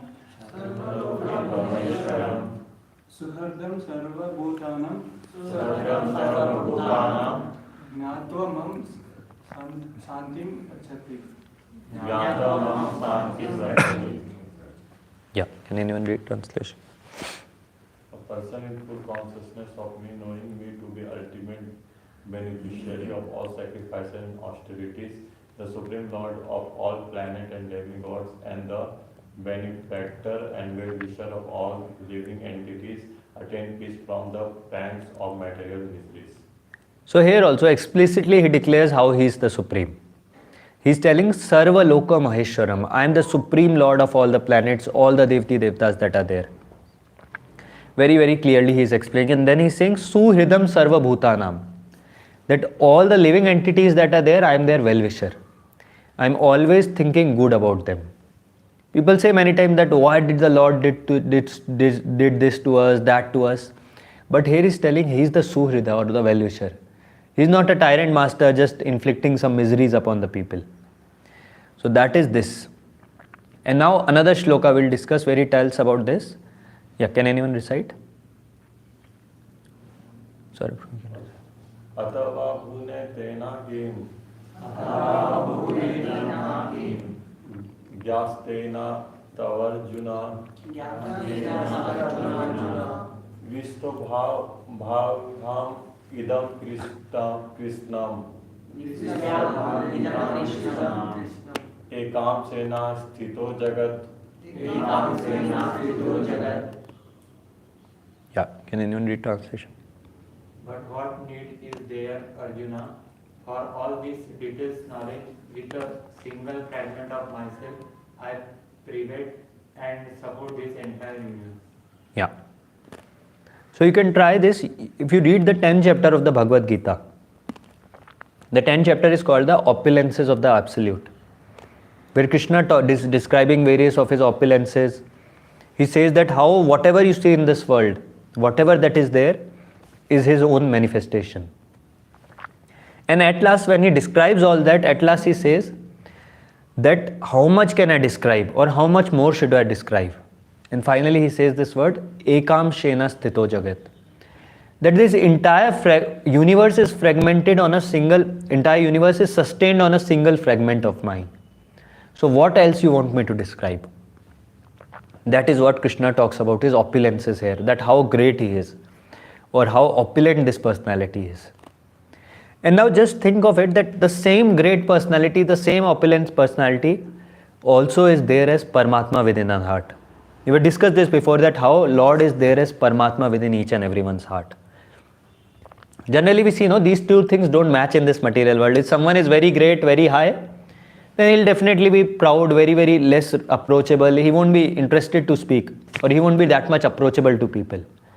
But here we see the Supreme Lord that even after so great opulences, always present in each and everyone's heart. That is the mercy of the Supreme Lord, or that is the greatness of the Supreme Lord. And just imagine, let's say some great personality comes, some celebrity comes here, and then every one of us will be very, very eager to see him, to have his darshan and all, to sit with him, observe him, what he is doing, what all activities he is doing. But at the same time, when we engage in chanting the holy names of the Lord, so scriptures say when we are chanting the names of the Lord, it is non-different. It is actually the Lord is present with us. And we are doing that. We are doing such a great thing. The Lord, the greatest personality, is present within us, with us. And what we are thinking? So many thoughts are coming in the mind. Even while chanting, mind is getting distracted here and there. Because that is our current state. We know that the Lord is the greatest personality, but still not able to perceive the presence. But does that mean there is something wrong with the Lord that we are not able to do that, or we are not able to get that experience? Why is it so? When some great personality comes in front of us, we'll be just mesmerized, just looking at that personality. But that doesn't happen when we chant the names of the Lord. What? Something wrong with the Lord, it seems. Maybe he's not that great as we are saying. Possible, no? No. Because our heart is contaminated. Just like example is given of iron filings. You put a magnet like this over the iron filings, the filings will get attracted. But let's say some iron filings are rusted. They have rust over them. They won't get attracted light. So this is the problem with the magnet, ki magnet is less powerful or something. That's the problem with the iron filings. Similarly, the Lord is there and He is very, very attractive. But because of our contaminations, because of the different degrees of lust that are covered, that's what the Bhagavad Gita talks about, different anarthas that are there. So we don't get that attraction towards the Lord. And that's why when we engage in chanting, when we chant the Hare Krishna Maha Mantra, Hare Krishna, Krishna Krishna, Hare Hare, Hare Ram, Ram Ram, Hare Hare. It acts as a cleansing process. It cleans, it purifies the heart so that with time, as I discussed about the stages of devotional service, we rise in the stages of devotional service and we are able to experience that greatness of the Lord. And then, as I previously was mentioning the stage or the advanced stage of devotional service, where whatever activity a person does, his mind goes towards the Lord, or his mind is always thinking about the Lord. That attraction comes when the contaminations reduce. So this is about this, that how great the Lord is and how still, even after being so great, He is so approachable personality. The only problem with this is with us, that even after all that, even after understanding all this, instead of desiring to go towards the Lord, we make Him our order supplier. We want Him to fulfill our desires. We keep on desiring, I want this, I want job, I want X, Y, Z and that. And we want the Lord to keep on fulfilling, to be our order supplier. But if we actually engage in devotional service with all our heart, Lord will definitely reciprocate when we advance in devotional service. So this is about the greatness of the Lord. And this helps us understand, this helps us when we do devotional activities, this helps us increase the intensity or the mood, the consciousness that is there. Because we see that how great this personality is and how we are doing all the activities, but we are not engrossed in it. So we need to increase our engrossment or increase our mind in that activities, put our mind also in those activities. Then now we'll discuss something about the different scriptures that are there. So till now we discussed about the different activities. Now we'll discuss about the acharyas. So first we discussed about the scriptural reference, that how scriptures talk about Lord is great. And I told 3 things that are very important to verify something. What are those 3 things? One is the Shastra. Shastra, Guru, Guru, Sadhu and Shastra. That all these 3 things should be in sync. It's not that Shastras are saying something and someone is claiming that he's a Guru, he's saying something else and all these, it won't be in contradiction. So now we discuss the scriptural evidence. Now we'll discuss evidence of the acharyas. What do the acharyas say, or what do the great personalities that are there say? The trio. Now we'll discuss about that. So Vyasadeva writes this verse. This comes in the Srimad Bhagavatam. Repeat after me. Ete chamsa kalapamsa Krishnastu Bhagavan Swayam. So here Vyasadeva is writing, and Shukdev Goswami, who spoke the Bhagavatam, he is speaking that Ete chams kalapamsa. Chams means the amsha of the Supreme Lord. The different incarnations of the Supreme Lord, and the kala is the amsha of the amsha, or the incarnations of the incarnations. Out of all the incarnations, after studying all the incarnations, he comes to the conclusion. What is that conclusion?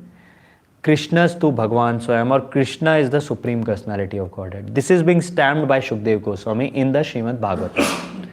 Other acharyas also will discuss. Ahustam Rishaya Sarve Devarshi Naradas Tatha Asito Devalo Vyasa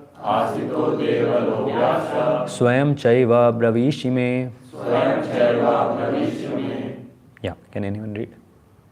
All the great sages such as Narad, Asita, Devala, and Vyasa confirm this truth about you, and now you yourself are declaring it to me. Yeah. So all the great personalities, great acharyas in the past, they also gave the same truth. But what is the problem now? Because we speak from the scriptures, we speak the words of the acharyas, and people who don't want to follow, they'll say, I never heard this. I never heard this is the fact. Because you never read the scriptures, you never heard the voice of the acharyas. Who are these acharyas? We have discussed. First is these one, Narada, Asita, Devala, Vyasa. And even in this yuga, we discussed about the 4 sampradayas. Who are the prominent acharyas?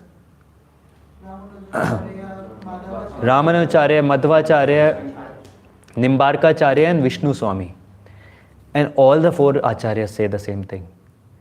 So always this thing now it should be, now we are advancing, we are attending so many programs, so this thing should be very, very clear. That conception ki, because we are going to ISKCON, they are a Krishna society, they worship Krishna, so they'll speak about Krishna and all these things. No, we speak about the scriptures. Scriptures say this, we follow. And not just us, so many others are also following. So many other places you go, like we are planning to go to Udupi next. That, you know what is the famous thing about Udupi or why it is a holy place? Apart from, of course, being a tourist spot. But we are going for different purpose. What is the thing about Udupi? Birthplace of Madhvacharya. Yeah, deity, that pastime is there. The most important thing is birthplace of Madhvacharya, one of the acharyas. Our sampradaya, Brahma Madhva Gaudiya Sampradaya. Madhvacharya is one of the acharyas in our sampradaya. And that's why that place becomes very important for us, Udupi. So again, when we read all this, when we see all these places, when we go there and hear what they are speaking, they'll also speak the same thing. So that's why this thing should be very clear that what we discuss is from the scriptures, that we don't have any particular bias towards someone, that we like someone so we are speaking, but the scriptures say these things. And even about Shankaracharya, that now what does Shankaracharya say? Many people will quote Shankaracharya. So let's discuss what he says. Yeah, can anyone recite this shloka? Ekam Shastram Devaki Putra Geetam Eko Devo Devaki Putra Eva Eko Mantrastasya Namani Yani Karmyapi Ekam Tasya Devasya Seva. Can anyone read? Let there be one scripture that for the whole world, Bhagavad Gita. Let there be one God for the whole world, Sri Krishna, and one mantra, one prayer, chanting of His name, and let there be one work, the service of the Supreme Personality of God. So very clearly he is saying Devaki Putra Geetam. Who is Devaki Putra? Krishna. In Gita, what is that Gita? Bhagavad Gita. Eko Devo means one Supreme Lord. Who is that? Devaki Putra Eva. Then this comes in the Gita Mahatmya, this verse. In fact, Shankaracharya wrote the Gita Mahatmya. Many times people quote Shankaracharya didn't accept. He is the one writing this verse. Eko mantras tasya namani yani. Your name, your Mahamantra, or your names about your names having your name in it. And then what is the one? Karmakpi ekam. What is the one work that we should do? Tasya devasya seva. He doesn't say coding or something. He's saying service of the Supreme Lord. That is the work we are supposed to do. So very, very clear he makes in that. Who is the Supreme Lord? What is the greatest scripture? And what is the work we are supposed to do? Still, after understanding all that, it becomes very, very difficult. And we discussed this topic elaborately previously also. The reason being our enviousness towards the Supreme Lord. That's why it becomes very, very difficult to accept that someone is supreme, because we also want to be supreme. Why to accept someone? That is the only reason. Otherwise, if we accept the Shastras, if we accept the scriptures, they clearly write who is the supreme, and there is no competition here. It's clear from the words of the Acharyas, from the words of the scriptures, that Krishna is the supreme personality. And you'll see, when if you preach outside, you preach to some people, First of all, the argument that will be given is there is no God, I don't believe in God, and this and that. Then second argument, okay, if God is there, how can you say He is supreme? Maybe I worship, maybe Lord Brahma is supreme, maybe Shiva is supreme, maybe this is supreme. You tell them, okay, we talk about the scripture, you give some evidence from the scriptures. So sometimes my friends also tell in Shiv Puran, Shiv is the supreme being. Today we'll be covering all those aspects, but just hold on for a while.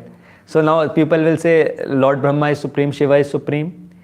You ask them that what reference you have. Like he mentioned about Shiv Puran. Ask any one of them, has he read the Shiv Puran? Where is the Shiv Puran? Where has he read the Shiv Puran? They'll just, someone must have told them, oh, I heard from there and I heard from this personality. And most important thing is, because I worship him. Because I am great and I am worshipping this personality, so this personality is also a little bit great. That is it all comes down to ego and my self-satisfaction.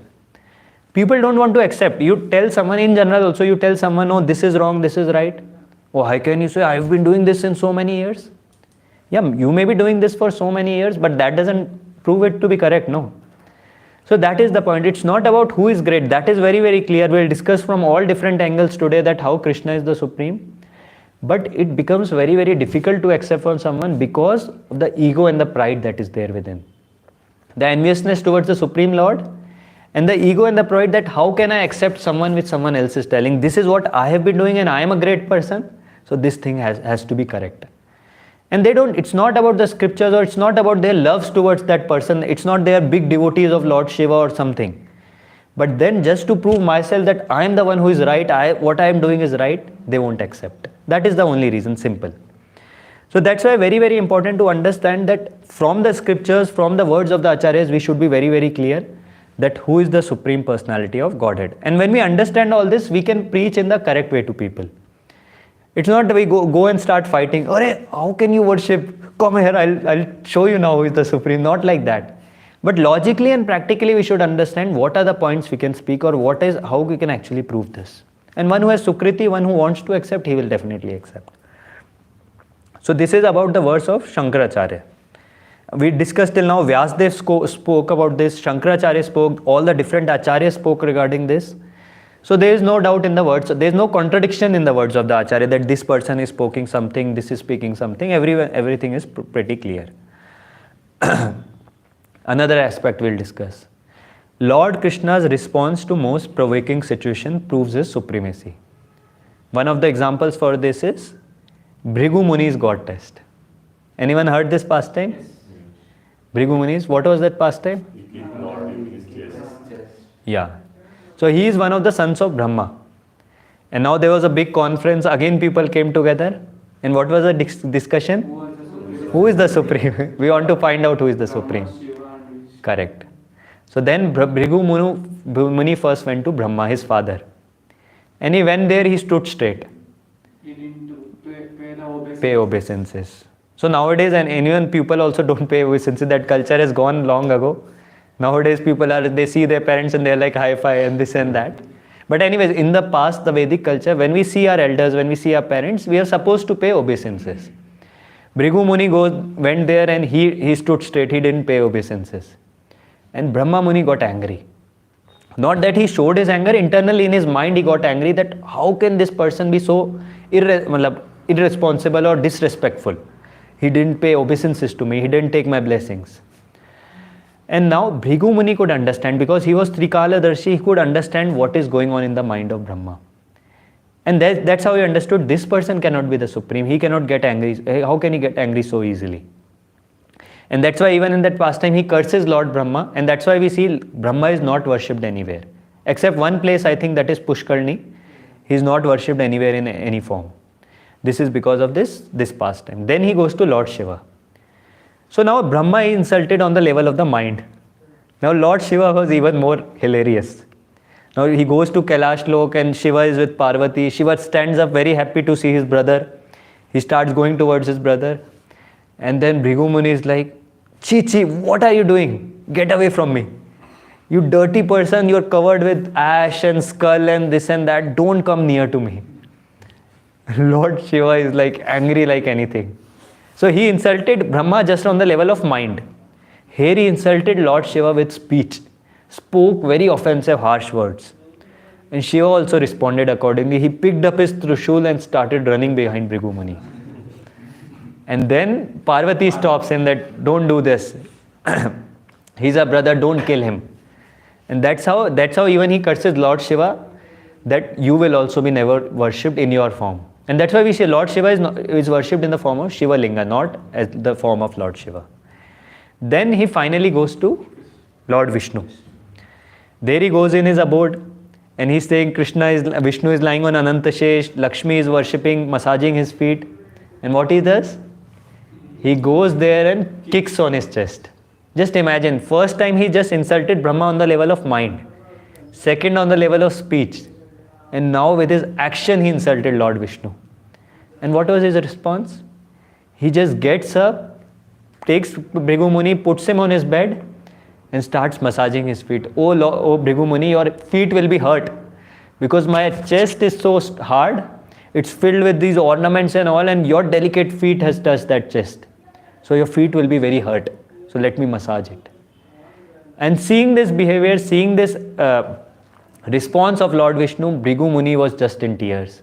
And then he can clearly identify who is the Supreme. And that's what he goes back in the conference and announces that Lord Vishnu is the Supreme or Lord Krishna is the Supreme. So now comes the million dollar question. What is that question? Now I spoke about Lord Vishnu and Lord Krishna is the Supreme. So now what is the difference between the two? Or someone asked, Krishna is Supreme or Vishnu is Supreme? I think you asked previously also. So now we'll try to cover this elaborately. What is the difference between these Vishnu Tattvas? First of all, this should be pretty clear that Jiva Tattvas are different. We are all Jiva Tattvas. We can never be equal to the Supreme Lord. Now we are discussing about something even higher. What are the Vishnu Tattvas? So this is a bit complicated topic, but whatever you understand, try to listen more to it. Don't try to remember this. It's very difficult to remember. It will be like a bouncer. But this is what the Bhagavatam talks about and many other scriptures talk about is the origin of the universe. How this universe was originally formed or who was the basis of this. So it comes from Lord Krishna, who is called as the Adi Purusha. The first expansion is from the Lord is Balaram. From Balaram comes something called as Adi Chaturvyuha expansion. Adi Chaturvyuha means first Chaturvyuha expansion of 4 personalities. What are those personalities? Anirudh, Vasudev, Sankarshan and Pradyumna. Now from this Sankarshan that is there comes another expansion, that is Lord Narayan. Lord Narayan also we have heard a lot. So from Sankarshan comes the expansion of Narayan. And from Narayan comes the expansion that is called Dutiya Chaturvyuha expansion. First was Adi Chaturvyuha. Second is Dutiya Chaturvyuha. What are the 4 personalities? Again Anirudh, Vasudev, Mahasankarshan and Pradyumna.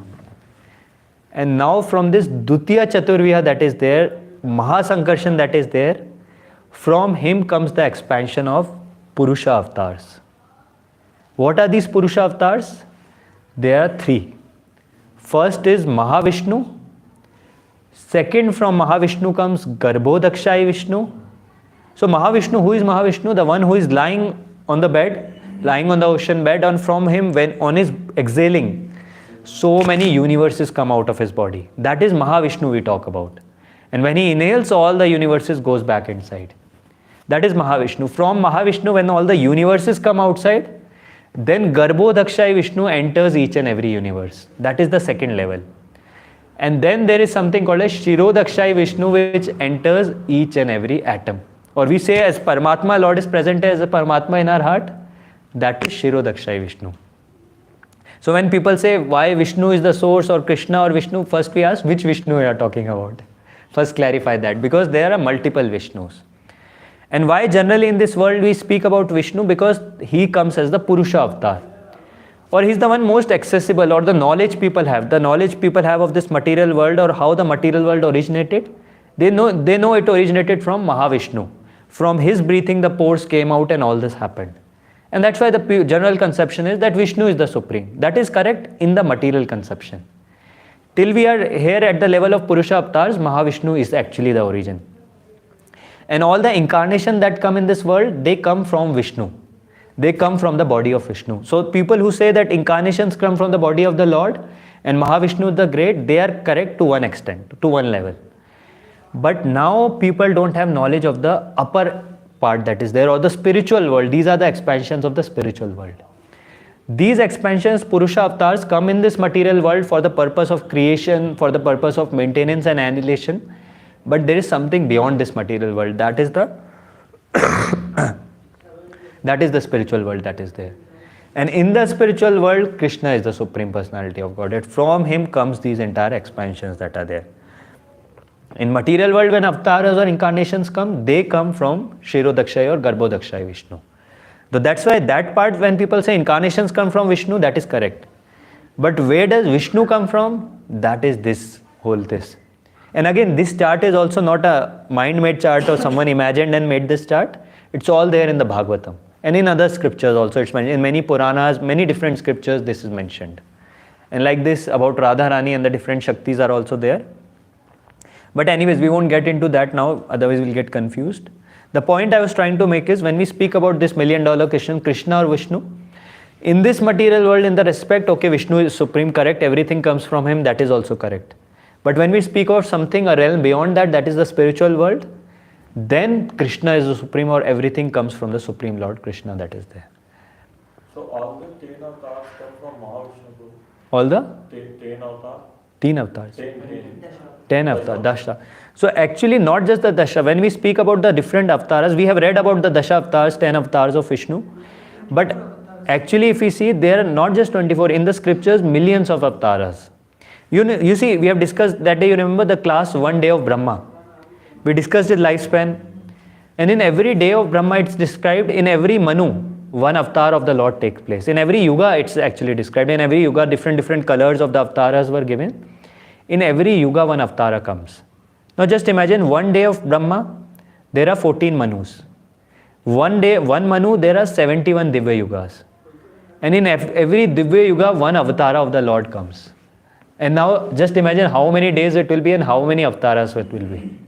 So scriptures say they are actually infinite avatars of the, not just Dasha avatar, they are infinite avatars. And these avatars actually come or emanate from the body of Vishnu. This comes from Garbhodakshaya Vishnu. Avatars come from the body of Garbhodakshaya Vishnu, or sometimes even Shirodakshaya Vishnu. But originally everything comes from the Supreme Lord. If you see who is the origin of all this, that comes from the Supreme Lord. Just like to understand this better, just like the example of how does Varaha comes. Anyone remembers how does Varaha comes?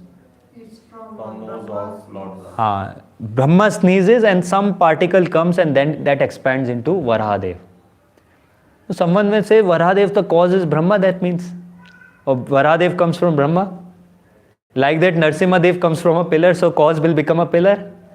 No, right? So expansions may emanate from someone. That is correct. The medium may be something, but that doesn't mean that that becomes the supreme or that becomes the source of it.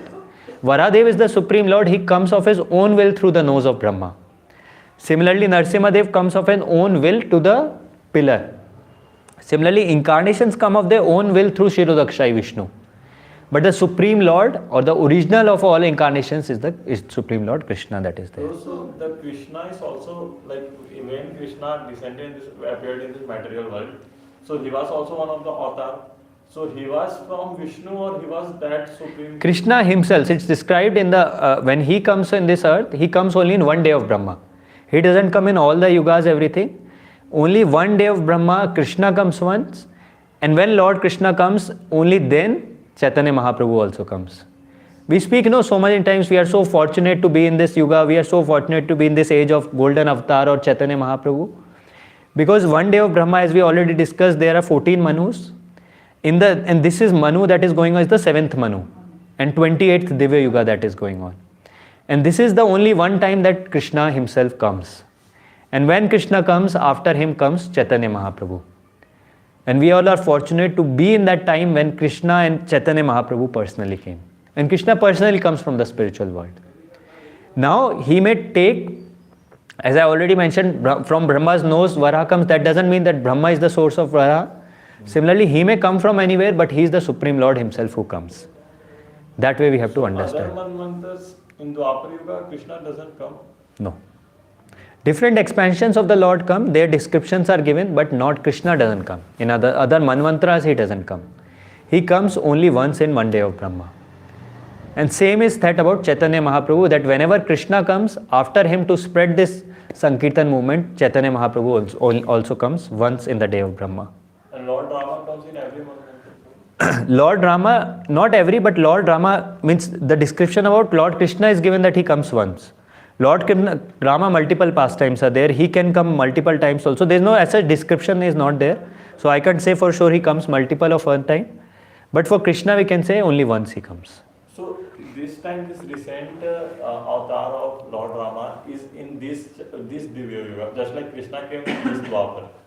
So Lord Rama also came in this Treta only, or earlier something? Actually, this is a varied opinion. Multiple scholars say that he came 3 Divya Yugas back in the Treta Yuga, and some say he came in this.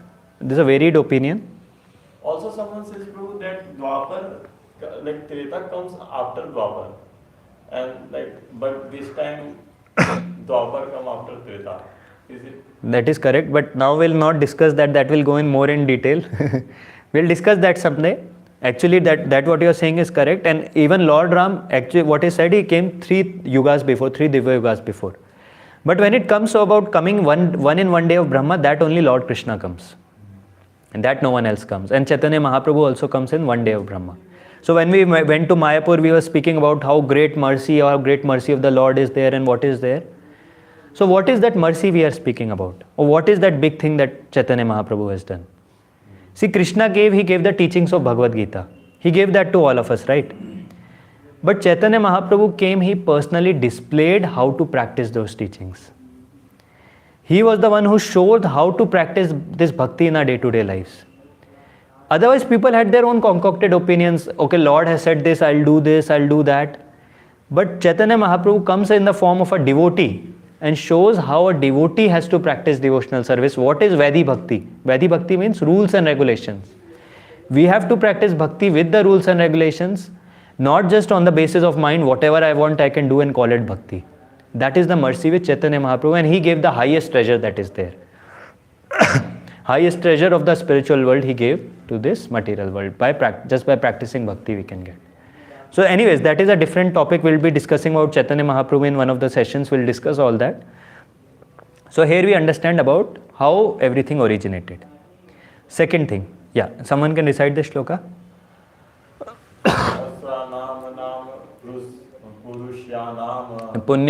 Punya naam.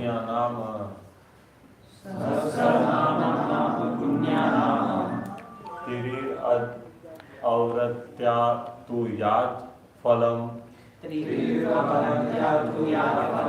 Eka avratya tu Krishnasya. Nama ekam tat prayachati. Can anyone read that? By uttering the single name of Krishna just once, one attains the same benefits as that gained by reciting Vishnu's 1,000 names 3 times. So now in Vishnu Sahasranam, everyone has heard about Vishnu. So there are 1,000 names of Lord Vishnu. Anyone knows when this Vishnu Sahasranam was spoken? This was spoken by Bhishma Dev.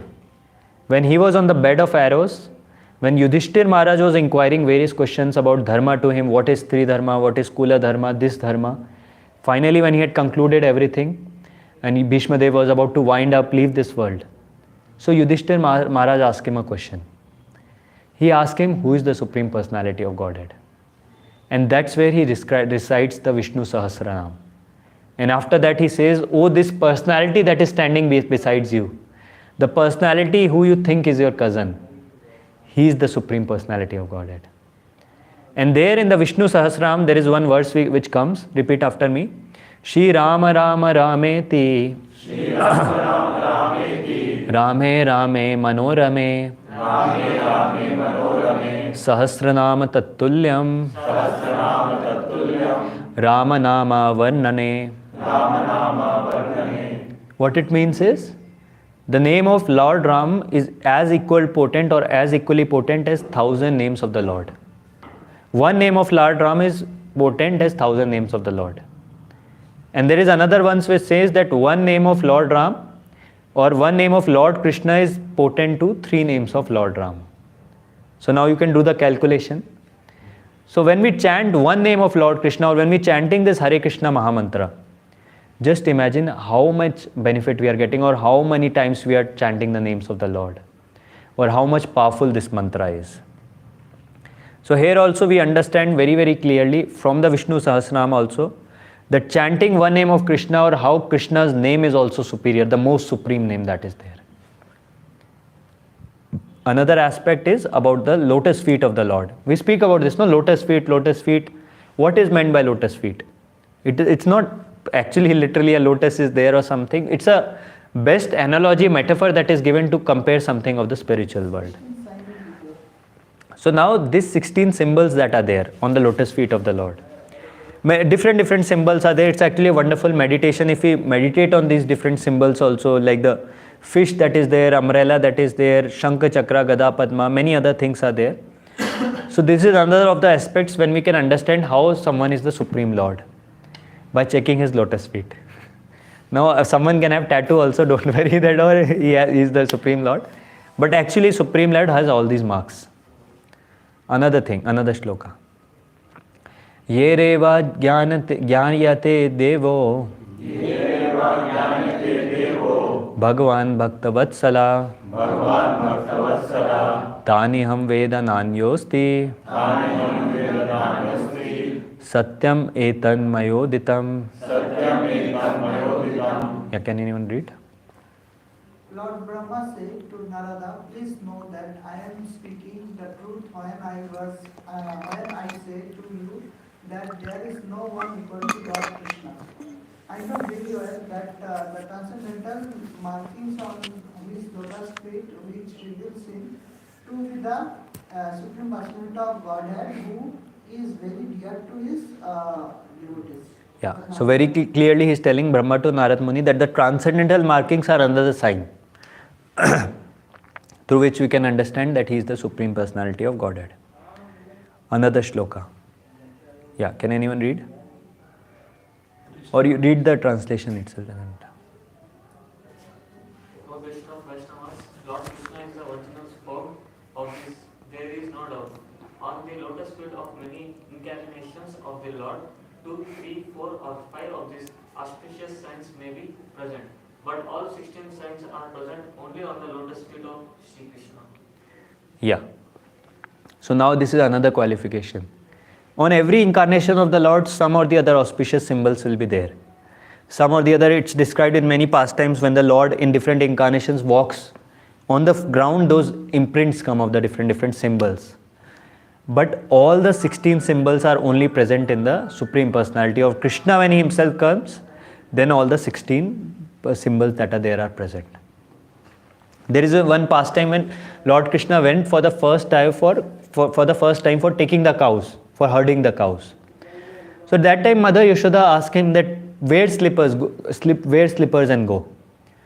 And Lord Krishna is like, Mother, we are Gopal. We are called Gopal. Gopal means Gop, one who takes care of the cows, or one who is meant to serve the cows. So we are meant to serve the cows. We are servant of the cows. Now if we wear slippers and we take cows and they don't wear slippers, that won't be very good because we are servants. So either they should also wear slippers. And now how many cows did Nanda Maharaj had? It's described 9,99,000 something cows. And into 4, every leg will wear a slipper. And then Yashoda Maya says, no, go like this, no problem. So when Lord Krishna walks in that ground, walks in the land of Raja, it's described that when he puts his foot, his marks are imprinted at different locations. And the animals never set foot on those marks. Even the earth that was there, that never covered those marks. So beautiful marks were there, and the Vrajvasis used to see these marks. They used to remember their Lala, that they used to remember their Krishna had set foot there. So that is another quality, another thing about his marks that are there. Now let's talk about the qualities that are there. This is again something very, very technical. If you want to see the reference of this, again I mentioned the same scripture, Bhakti Rasamrit Sindhu, Nectar of Devotion, where this is mentioned. and all the references are given where we are covering this form. So there are 64 qualities in total. When we talk about Lord Brahma, he can have maximum 50 qualities. And Jiva, even we are Jiva Tattvas, Lord Brahma is a Jiva Tattva. He has these 50 qualities in full. We can at the max have these 15 qualities, but in minute quantities. We cannot have more qualities than these 50. Currently, though, we might not be having even 50 as well. But when we practice some rules and regulations, when we do spiritual practices, maximum we can get these 50 qualities. That is there. That is about Lord Brahma. Another, Lord Shiva, even superior personality, who has these 55 qualities. Now, what are these 55 qualities? In detail, it's given in that scripture. We'll discuss that someday. Many different qualities are there. But just for the point of understanding today's topic, I've included this, that Shiva has 55 qualities. Now it comes to Vishnu or various incarnations, different incarnations we talk about. They have 60 qualities. And finally, when it comes to Lord Krishna, they have 4 qualities which are exclusive, which no other incarnation has and only the Lord Krishna has. And what are these 4 exclusive qualities of Lord Krishna? Let's try to understand this. First quality of Lord Krishna is Leela Madhuri. What is Leela Madhuri? The wonderful pastimes that incarnation Lord of the Lord appears and does as a small baby. Have you ever heard any pastime of Lord Vishnu appearing at a small baby and doing butter stealing pastime or doing something? No. Any other incarnation of the Lord doing that? No. Only when the Lord appears in his childhood past and does all this sweet pastime, the childhood pastimes, and that's what is called as Leela Madhuri. Sometimes in the pastimes, he would reveal to Mother Yashoda in his different dealings that I am the Supreme Lord. As we discussed that pastime, that like on the bedtime, Mother Yashoda would be telling him certain stories. To put him to sleep, she'll be telling him various stories on the bed. And now these stories, not our comic books or Chacha Chaudhary or something, some stories again from the scriptures. From the Treta Yuga, she'll be telling some stories of Lord Ram. That how Lord Ram was a bona fide incarnation, the Swayam Bhagavan that was there, how he did different activities, and then he was banished to the forest for 14 years. And then she would be describing how he was chasing a golden deer, and Sita was kidnapped. And Lord Krishna, when he heard those pastimes, now she is trying to put him to sleep. And hearing that, he'll immediately get up from the bed, jump from the bed, come down on the floor and start saying, Lakshman, please come. Sita is kidnapped, we have to go. And just imagine, Yashoda mother is confused, what is happening here? What is going on here? And then Krishna is telling, I am that same Supreme, I am that same Swayam Bhagavan you are talking about. And Yashoda is saying, you go to sleep, I think your mind is not correct right now, go back to bed. So that's how we see many different pastimes are there, very sweet pastimes with his devotees. Another pastime we discussed of the Gopas. He'll play with the Gopas, different sports, some batting and bowling he'll play. And when his batting is finished, he'll start going back. My batting is finished, now I am going home. And the Gopas would be calling him, Arey, what is this? If you go, then we won't allow you to play again. And then he starts telling, you know who I am? I'm the great personality. I'm the one who killed all these demons, Akka, Baka, Taka, whatever, Agasur, Bakasur, and so many demons. I'm this, I'm that. And they are like, that is because your father is a great pious personality. Nanda Maharaj is a pious personality. He worships Lord Narayan, no? So that's why Narayan enters inside you and he's the one who kills all these personalities. You are nothing. And Krishna doesn't know what to speak. And he tells, I'm the son of great Nanda Maharaj. He's the Maharaj of this entire place, this and that. And they're telling, whatever it is, if you go from this place, we won't allow you to play again. And then Krishna has nothing and he starts crying. And they're like, again, if you do like this, we'll never allow you. And now there is one punishment for you. And what is that punishment? Sridham comes. Sridham says, now you become a horse and I'll ride on your back. And Lord Krishna, the same Supreme Personality, is the same. We discussed so many features. He becomes a horse and takes Sridham throughout different places. And when he comes back, all the Gopas again asked him, फिर से तो नहीं करोगे ना? Again you won't do this. And he said, nahi, ab nahi. Never again. And this is how he has these amazing dealings or different pastimes with the different devotees that are there. We won't hear such pastimes of any other incarnation. Narsimha Dev, has anyone heard any pastime? Childhood pastimes? We might hear some pastimes of Lord Ram, but they are also very limited. And of course, he's a Maryada Purushottam. We don't hear such pastimes, butter stealing pastime or stealing the clothes or something. Just imagine, like, we hear these pastimes, someone riding on Lord Krishna's back, someone pulling Krishna's hair, someone starts pulling Lord Ram's hair, what will happen? One blow, one gada of Hanuman will come and that person will be gone, transported to another planet. So this is how the Leela Madhuri, the wonderful pastimes of the Lord. Another aspect. After Leela Madhuri, the second is always surrounded by his unalloyed devotees. This is very, very important. Bhakta Madhuri. Always you see any picture of Krishna, that this picture of Krishna is there, he is with Mother Yashoda. Other pictures, he'll be with the Gopas, he'll be with the Gopis, he'll be with Balram, he'll be with some or the other devotees, cows, peacocks. So Bhakta Madhuri is always surrounded by unalloyed devotees. And very, very important to note, he is very possessive about his devotees. Even if someone blasphemes the Lord, someone criticizes the Lord, Lord will tolerate. But if someone criticizes the devotees, Lord doesn't tolerate. You remember the Jagai Madhai pastime we displayed there? In this we had in Mayapur as well. Anyone, whoever knows the pastime. So even if they were blasphemers, they did so many kinds of sins. But when they blaspheme or when they hit Nityananda Prabhu, that was the time Chaitanya Mahaprabhu got really angry. Because he cannot tolerate one thing, that is offense or blasphemy to his devotees. Another examples we know in the Srimad Bhagavatam is the example of Durvasa Muni. Anyone know this pastime about Durvasa Muni and Ambarish Maharaj? Yes. So Durvasa Muni once got very angry. He had that habit of cursing people. And he cursed Ambarish Maharaj. A demon came out of him and started approaching Ambarish to kill Ambarish Maharaj. And Ambarish Maharaj didn't move. He was just engaged thinking about the Lord. He was not fearful. But when the devotee is engaged in the devotional service of the Lord, Lord takes anxiety. Lord is afraid how to save this person. Lord is thinking, not afraid, but thinking how to save this personality. And then the Sudarshan Chakra comes from the Vaikuntha and kills that demon. And then it starts chasing Durvasa Muni. And Durvasa Muni is running here and there. First he goes to Brahma Loka. Brahma sees the Sudarshan Chakra, he goes inside his room, locks his room. I cannot do anything. Then he goes to Shiva, to Kailash Loka. And Shiva also sees the Sudarshan Chakra, he also does not do anything. And finally, Durvasa Muni, because he was a yogi, very, very powerful personality. So he goes to Vaikuntha. He goes to the abode of Lord Vishnu. And pleads from Lord Vishnu, requests from Lord Vishnu, please save me from this Sudarshan Chakra. And what does Lord Vishnu says? I can't help. Yeah. Because you offended my devotee, I cannot save you from this. And later the pastime goes on that he goes back to Ambarish Maharaj, begs forgiveness from Ambarish Maharaj, and that is when he is finally saved. So this is how we understand that Lord is very, very possessive about devotees.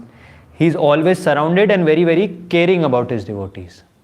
And one very important lesson we learn from this is never to blaspheme the devotees.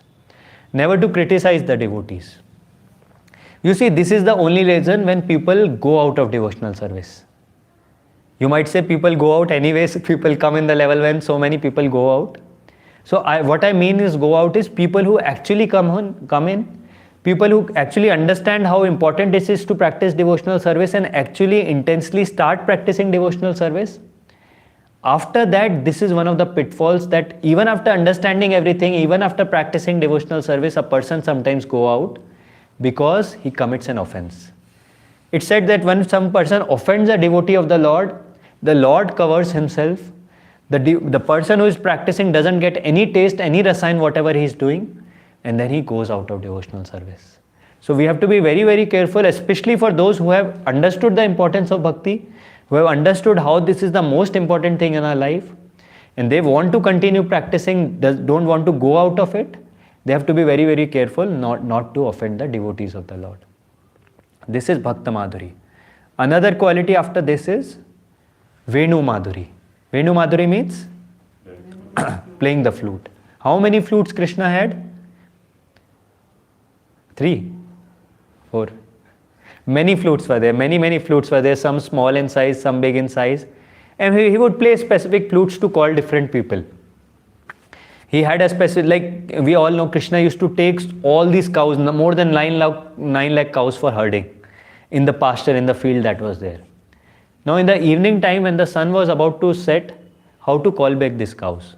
Call these cows. He cannot go and call each and individual 9 lakh cows. So there he had his flute. So it said he used to play the flute, a specific flute in a specific rhythm, and all the cows used to think that Krishna is calling them by their name. And that's how he used to assemble there. That's how he used to come back. Another flute he had for calling all the gopas. Similarly, he had one flute called as Vamshi flute, which he used for calling all the gopis.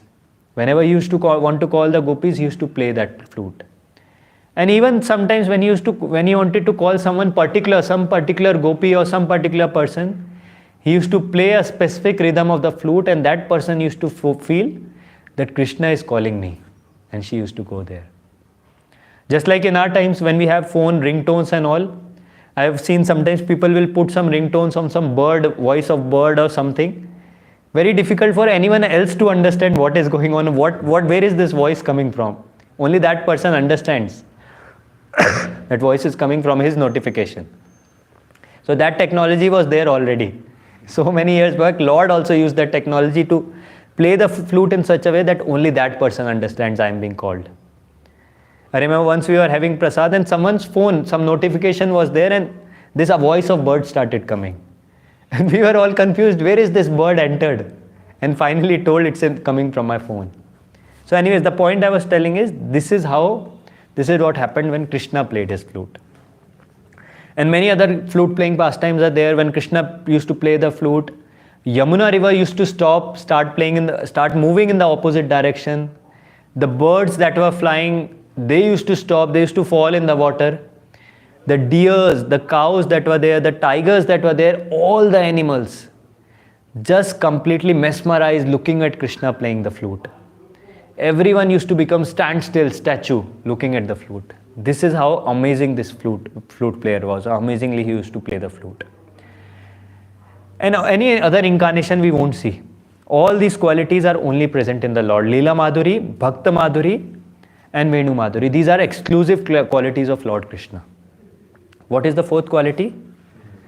Rupa Madhuri. We already discussed this, the beauty of the Lord. How even great personalities, not material but spiritual personalities, also hanker for darshan of Lord Krishna. So if you read, there is a book we have, Krishna book, that we have, the pastimes of Lord Krishna. If you read that book, so there this pastime comes, where once Mahavishnu was very eager to take darshan of the Supreme Lord. So what he did when Krishna's pastimes were going on in the earth, he started kidnapping one son of a Brahmana. He started kidnapping them and taking them to their own abode. He knew that Krishna would finally come to the rescue. And then when Krishna heard that all this is happening, and he finally went to see who is doing this. And he went to that abode, went to Mahavishnu and said, give back those sons. And he says, yeah, take. I just wanted to have your darshan. And that's why I did all this. This is how we understand that not just ordinary personalities like us, but even the different great personalities that are there, they also hanker for the darshan of the Supreme Lord. And in this way, we understand that these four exclusive qualities that are there, they are only present in the Krishna, on the Supreme Lord, that is Krishna, and that's why we call Krishna is the Supreme Personality of Godhead. And now the final thing, the concluding point, we can understand that even after all this, even after understanding all this, our position is such that we understand Krishna is the Supreme, we are his part and parcel, he is so merciful that he is present there within us, still we don't get that attraction towards the Lord. Still, as I gave that example of iron filings and magnets, even though the magnet is there who wants to attract all the iron filings, but we don't get attracted. And that is our fault. Because we have so many anarthas, we have so many coverings that are there. That's why even after all this, we don't feel that attraction towards the Lord. And maximum to maximum, when we understand all this, the maximum comparison we make is with people of this world. Oh, he may be greater than this person, he may be greater than that person. But the Supreme Lord is greater than the greatest, incomparable to any person, not just of this world, even of the heavenly planets, any person of any world. He's incomparable. And this is why, and that is the process given by Chaitanya Mahaprabhu. If we follow that process, what is the most important limb of devotional service?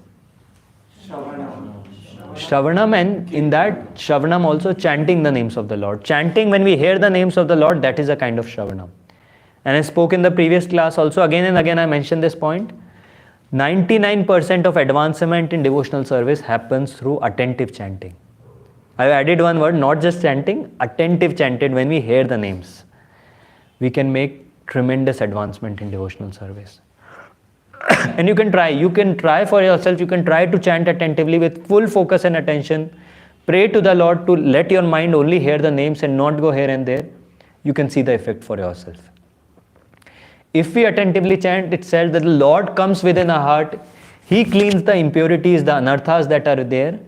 And with time we get more and more attracted towards the Lord.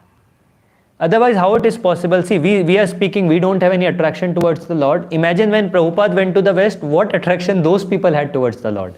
They didn't even knew anything ABCD about that. But because they took to the process, they followed the process diligently, they followed the steps diligently, and that's why they were able to revive that connection. It's not something new we have to develop, some new attraction we have to develop. It's a natural attraction that is there within, natural tendency to serve within. But only that tendency is misdirected currently.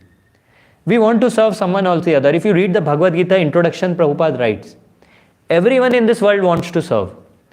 But now who to serve, no one knows. And they end up serving, someone serves his friends, someone serves his relatives, his family members, and someone who doesn't have anyone, he starts serving his pets, his dog that is there. In the West, this is more prominent. That's why Prabhupada wrote this. Their family culture and all, that is not there. But still people want to serve, so what they'll do is, they'll keep a pet with them and start serving them nicely. So that is what, everyone has the tendency to love someone, to serve someone, but currently that tendency is misdirected towards so many people in this world. But our original love or original service tendency is towards the Supreme Lord. And when we keep Him in the center and when we keep in the center and then serve everyone accordingly, considering everyone to his part and parcel, that is the best service we do. So this is how now today this is very, very clear. When we understand all this, when we have full conviction about all this, then we can say that we have actually stepped on the first level of devotional service, that is Shraddha. Or having full faith, unflinching faith in the scriptures and faith in the Krishna being the Supreme Personality of Godhead. And that's how with time we can rise above those ladders. Can we repeat? What were those ladders? In devotional service, the different stages. Shraddha, Then? Bhajana Kriya, no. First was Shraddha, faith. Then was Sadhu Sang, association. Then comes Bhajana Kriya. This is a very technical thing. You will find only in our scriptures this is given. Nowhere else. Many faiths, people practice spirituality. No one knows so many technical details that are there. Our scriptures, everything is defined. What is the level you are in, what you are practicing, so that no one will be in doubt that am I practicing or where am I? Everyone can see that where am I stepping right now. So Shraddha, then Sadhu Sang, Bhajan Kriya is actual devotional service that begins. Then Anartha Nivritti means the same thing we are talking about, cleansing of the impurities. And when that happens, the higher levels, Nishtha, Ruchi, Prema, or whatever it is, Nicha, Ruchi, Asakti, Bhava and Prema, they are like compared to the slope of the mountain. Just like let's say we have a mountain. So first few stages are like the higher slope, going above the mountain, going against the slope. That will naturally be difficult. When we climb the mountain, it is definitely difficult, no? Anyone has done sometime trekking sometimes? It's very difficult when we go upstairs, uphill the mountain. At the same time when we come down, it's very easy to come down, no effort is there. Similarly are these stages of devotional service. Initially there will be problem. There will be many hiccups that will be there, there will be many downfalls that will be there, pitfalls that will be there. But once we reach the particular stage, Anartha Nivritti, and we cross that stage, then the path becomes very easier. Then the person just goes down that slope, keeps on going and keeps on experiencing more and more bliss, more and more satisfaction, and realizing his eternal position that is there as the servant of the Supreme Lord. So with this, I would like to pause here. So anyone has any questions?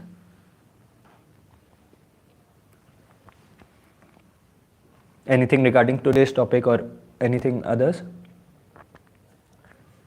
So if no questions, so as we already discussed, now we'll discuss some realizations, whatever we learned from this session. And then we'll have a new concept today, 10 minutes meeting regarding preaching. Yeah. So everyone can share one point. You can start from. Yeah. Like Krishna is all transcendental. Like he can't be compared to anyone else in this world. Like. Correct. Very nice. You. Like even if God is so attractive, due to our our contaminated heart, we are not able to find this. But once we will keep on chanting, One second. keep on chanting properly, then we will get this realization. Gradually. Yeah. Well, Krishna is Supreme, and there are many characters when we compare to other gods, and So why is supreme?